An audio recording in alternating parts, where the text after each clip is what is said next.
Shalom Elohim, haleluya, puji nama Tuhan. Semangat pagi Bapak Ibu Saudara yang dikasihi Tuhan kita, Yesus Kristus. Jumpa lagi bersama saya Pendeta Samuel Mawuntu dalam Renungan Pagi ke 1841 hari.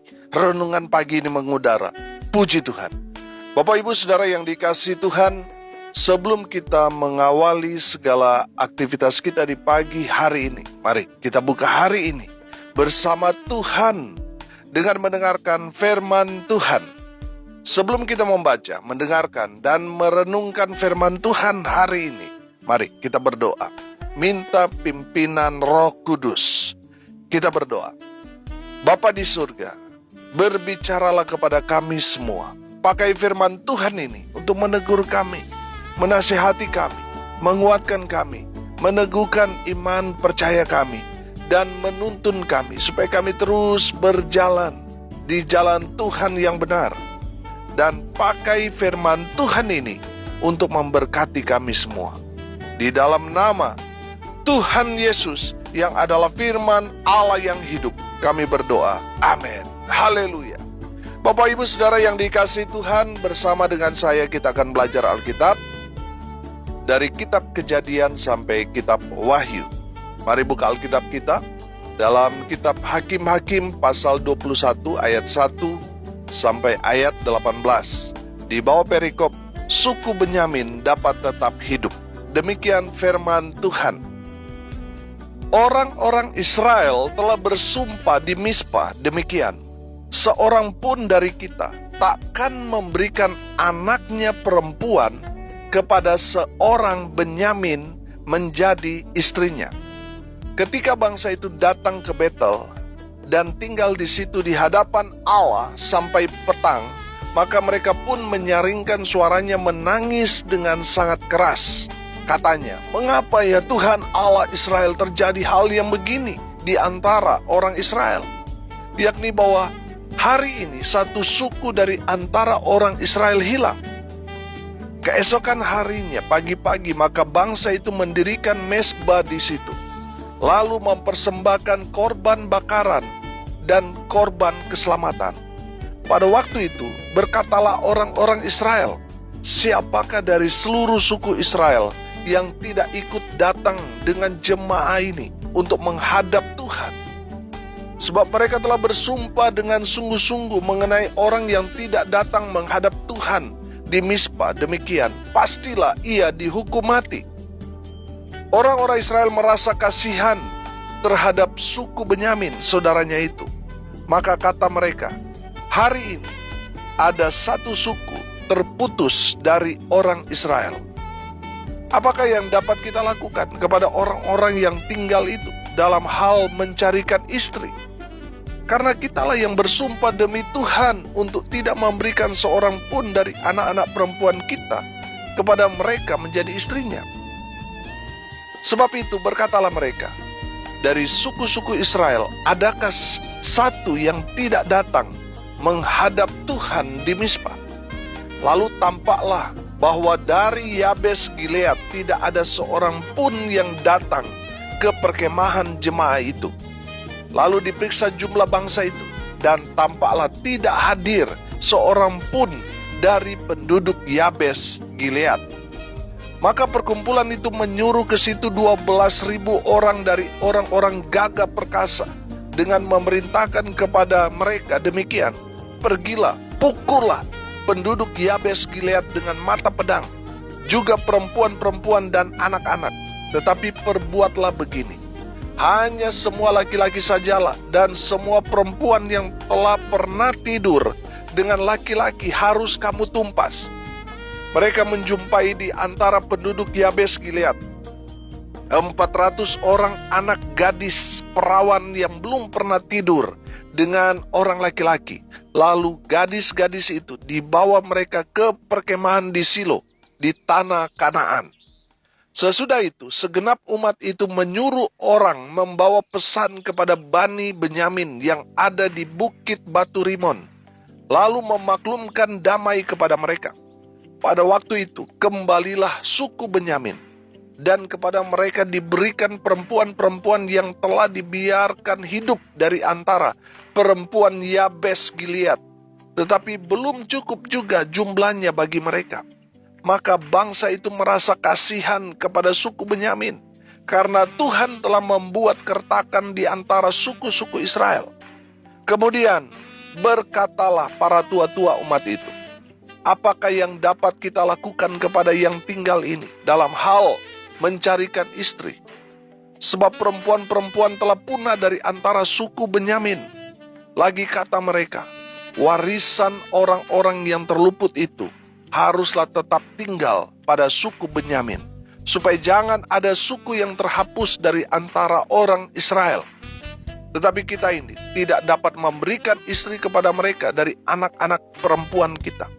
Sebab orang-orang Israel telah bersumpah demikian, terkutuklah orang yang memberikan istri kepada suku Benyamin. Amin. Bapak Ibu Saudara yang dikasihi Tuhan, konteks kebenaran firman Tuhan ini pasca perang saudara yang terjadi antara bangsa Israel dan saudara mereka sendiri, yaitu suku Benyamin.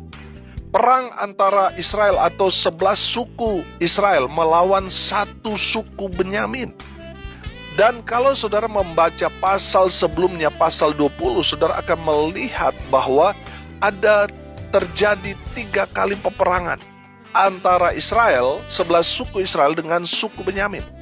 Dan menariknya, Israel yang tergabung ada 11 suku di dalamnya, kalah telak 2 kali dalam peperangan itu. Dan barulah pada peperangan yang ketiga, Israel menang perang melawan suku Benyamin. Karena Israel kalah dalam peperangan pertama dan kedua itu, dan karena emosi, Israel atau 11 suku Israel itu kemudian bersumpah bahwa 11 suku Israel tidak boleh mengambil istri dari suku Benyamin dan sebaliknya. Pada kebenaran firman Tuhan yang kita baca, kita dapat melihat bahwa bangsa Israel kemudian menyesal dengan sumpah yang mereka telah katakan di hadapan Tuhan terhadap suku Benyamin. Mereka kemudian sadar dan menyesali sumpah mereka sendiri kepada suku Benyamin yang tidak lain adalah saudara mereka sendiri. Ada kekhawatiran dari bangsa Israel.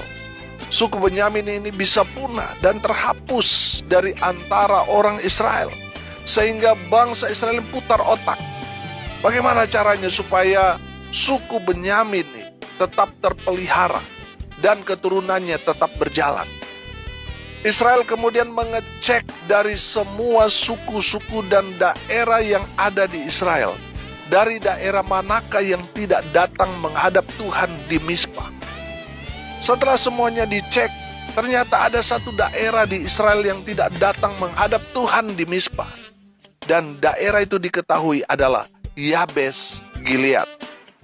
Karena Yabes Gilead tidak ada yang datang ketika bangsa Israel menghadap Tuhan di Mizpah. Sehingga Israel mengutus 12.000 orang untuk pergi ke Yabes Gilead dan membunuh semua laki-laki dan perempuan yang sudah pernah tidur dengan laki-laki. Semuanya harus dibunuh. Dan tersisa 400 gadis yang masih perawan yang belum pernah tidur dengan laki-laki. 400 gadis dari Yabes Gilead ini diberikan kepada suku Benyamin agar mereka bisa melanjutkan keturunannya.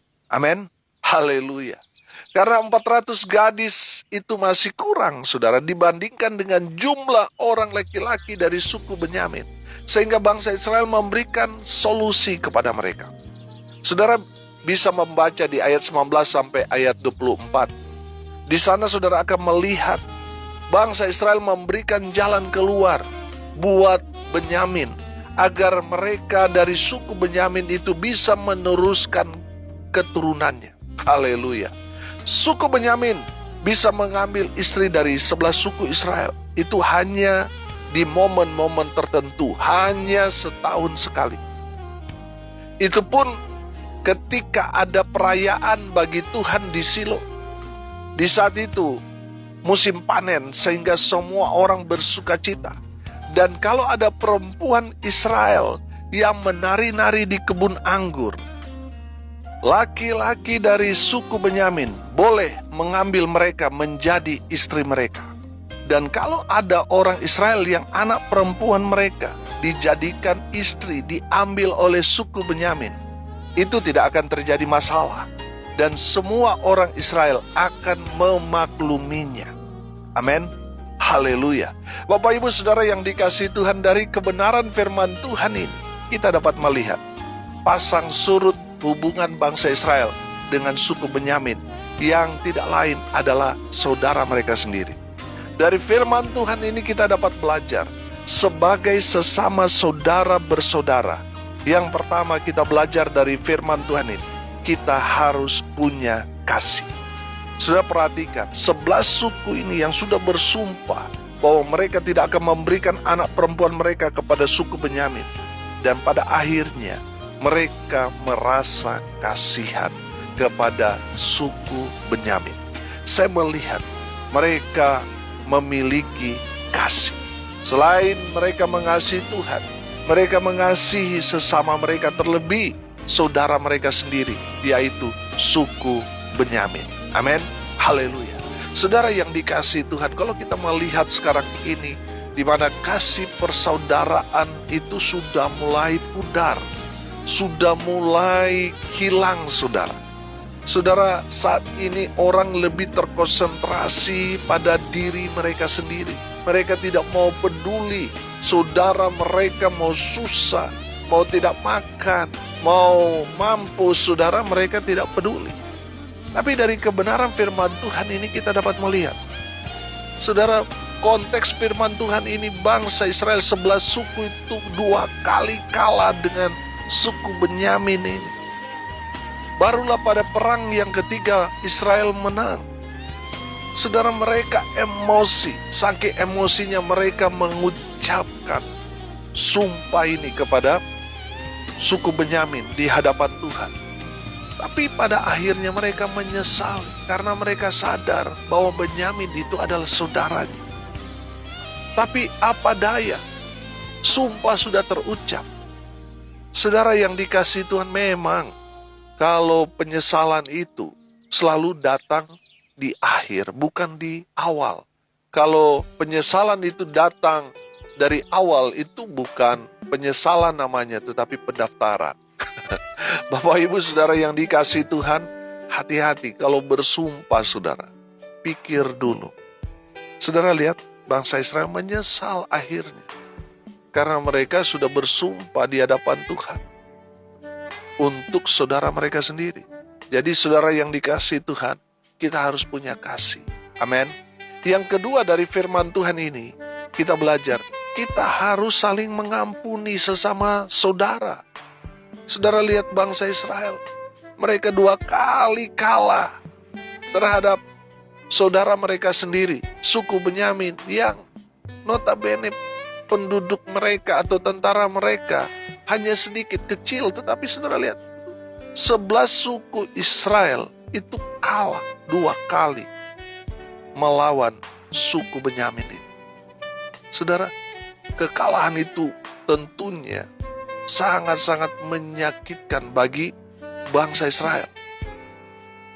Saudara, ketika mereka menang pada peperangan yang ketiga, saudara perhatikan firman Tuhan ini. Mereka mengampuni saudara mereka sendiri. Mereka memikirkan bagaimana kelanjutan bahkan masa depan saudara mereka sendiri. Saya melihat, luar biasa. Bangsa Israel sangat berbesar hati. Saya percaya orang yang mengampuni adalah orang yang berhati besar. Orang yang mengampuni, saya percaya ada Roh Kudus dalam dirinya yang memberikan kekuatan sehingga dia dapat mengalahkan egonya, sehingga dia melepaskan pengampunan kepada orang-orang yang telah menyakiti hatinya. Saya percaya hanya seorang yang ada Roh Kudus dalam dirinya yang bisa mengampuni. Tapi seorang yang dikuasai oleh roh jahat, oh pasti dia sulit untuk mengampuni. Malah dia tambah pupuk saudara, supaya kebencian, kemarahannya semakin besar. Dan bagi orang yang dikuasai roh jahat, tidak ada pengampunan bagi orang yang telah menyakiti diri. Saudara, mari cek diri kita. Apakah ada roh Tuhan dalam diri kita? Atau jangan-jangan ada roh jahat yang menguasai kita, sehingga kita sulit untuk mengampuni orang. Saya percaya, seorang yang ada Yesus dalam diri pasti mudah mengampuni. Karena Tuhan sudah mengampuni dosa-dosa kita. Bagian kita harus mengampuni orang yang telah bersalah kepada kita. Ingat, dosa saudara dan saya lebih banyak daripada orang yang bersalah kepada kita, yang mungkin dia buat kesalahan hanya 1-2 kali. Tetapi kita sudah menutup pintu pengampunan buat orang itu. Saudara dengar baik, dosa saudara dan saya lah yang lebih banyak daripada dosa orang itu. Tuhan sudah ampuni semua dosa-dosa kita, dan bagian kita mengampuni orang-orang yang telah bersalah kepada kita. Saudara, dari firman Tuhan ini kita belajar, kita harus saling mengampuni. Betul, Benyamin telah membunuh puluhan ribu orang Israel. Tapi saudara lihat respon orang Israel kepada suku Benyamin. Mereka mengampuni. Amin. Saudara mau diberkati, lepaskan pengampunan. Haleluya. Yang ketiga, dari firman Tuhan ini, kita harus menjadi jawaban. Amin. Kita harus menjadi jawaban. Saudara lihat, bangsa Israel, mereka menjadi jawaban bagi saudara mereka sendiri, suku Benyamin. Bagaimana kelanjutan suku ini? Mereka tidak ada perempuan. Suku Israel ini yang mencarikan perempuan buat mereka. Saudara lihat, Israel menjadi jawaban buat suku Benyamin. Amin. Dan Tuhan mau saudara dan saya menjadi jawaban di tengah-tengah dunia ini. Amin. Saudara yang dikasihi Tuhan, Tuhan mau saudara dan saya menjadi jawaban bagi orang-orang yang ada di sekitar kita. Saudara yang dikasihi Tuhan, kalau kita bisa membantu, kita bisa menolong orang lain, saudara, Tuhan mau saudara menjadi jawaban bagi mereka yang ada di sekitar kita. Jangan lagi kita, tunggu ya, saya doakan ya. Padahal kita bisa melakukan, bisa menolong, bisa membantu. Tetapi kita tidak mau menjadi jawaban buat mereka. Saudara, satu hari nanti kita akan menyesal. Satu hari nanti Tuhan akan meminta pertanggungjawabannya kepada kita. Saudara, betul memang ada momen-momen kita membutuhkan orang lain untuk mewujudkan doa atau kerinduan dari orang-orang yang sangat-sangat membutuhkan pertolongan. Tetapi ada momen-momen tertentu yang Tuhan mau kita sendirilah yang harus jadi jawaban doa bagi mereka. Amin. Saudara yang dikasihi Tuhan, kalau ada orang di sekeliling kita yang sulit makan setiap hari, dan saudara berlimpah, saudara makan minum, saudaralah yang harus jadi jawaban buat mereka. Amin. Ketika gereja saudara sedang membutuhkan ini dan itu, saudaralah yang harus jadi jawaban. Jangan tunggu orang lain. Mari saudara jadi jawaban di tengah-tengah dunia yang menanti jawaban. Saudara dan saya harus jadi jawaban. Amin. Haleluya. Dari kebenaran firman Tuhan ini kita belajar, saudara, dari bangsa Israel. Mereka punya kasih. Mereka mengasihi Tuhan, makanya mereka menghadap Tuhan. Amin. Mereka mengasihi sesama mereka, makanya mereka tetap mengasihi saudara mereka yang sudah menyakiti mereka. Tapi mereka memiliki kasih persaudaraan. Dan yang kedua, kita melihat mereka saling mengampuni. Betul, Benyamin ini sudah membunuh puluhan ribu orang Israel. Tetapi sudah lihat, bangsa Israel mengampuni mereka. Yang ketiga, kita belajar dari firman Tuhan ini, kita harus menjadi jawaban. Amin. Mari kita berdoa. Terima kasih Bapa di surga atas kebenaran firman yang sangat memberkati kami. Berkati semua pendengar dimanapun mereka berada. Tuhan memberkati hidup mereka. Tuhan memberkati rumah tangga mereka. Tuhan memberkati usaha pekerjaan pelayanan mereka. Tuhan buat mereka beruntung dan berhasil dalam nama Tuhan Yesus. Mereka yang sakit Tuhan lawat, Tuhan jamah, Tuhan sembuhkan oleh bilur-bilur darah Yesus Kristus Tuhan. Mereka yang sakit disembuhkan. Mereka yang lemah dikuatkan. Mereka yang berduka cita diberikan penghiburan dari Tuhan. Mereka yang hari ini berulang tahun, Tuhan Yesus memberkati dengan umur panjang, kesehatan, kekuatan dari Tuhan menyertai hidup mereka. Hamba berdoa biarlah berkat dari sorga turun memenuhi semua pendengar. Bapak Ibu Saudara yang dikasihi Tuhan, arahkanlah hatimu dan terimalah berkat dari Tuhan Yesus. Tuhan memberkati engkau dan melindungi engkau. Tuhan menyinari engkau dengan wajah-Nya dan memberi engkau kasih karunia. Tuhan menghadapkan wajah-Nya kepadamu dan memberi engkau damai sejahtera. Di dalam nama Tuhan Yesus, sumber segala berkat. Bapak Ibu Saudara yang percaya diberkati Tuhan, katakan amin. Puji Tuhan. Bapak Ibu Saudara yang diberkati Tuhan, kalau saudara merasa diberkati melalui renungan pagi, bagikan juga kepada saudara-saudara yang lain, agar mereka juga diberkati, karena untuk itulah kita dipanggil, untuk jadi berkat. Salam kasih dari Bali, saya Pendeta Samuel Mabuntu. Sampai jumpa besok pagi. Tuhan Yesus memberkati kita semua. Haleluya.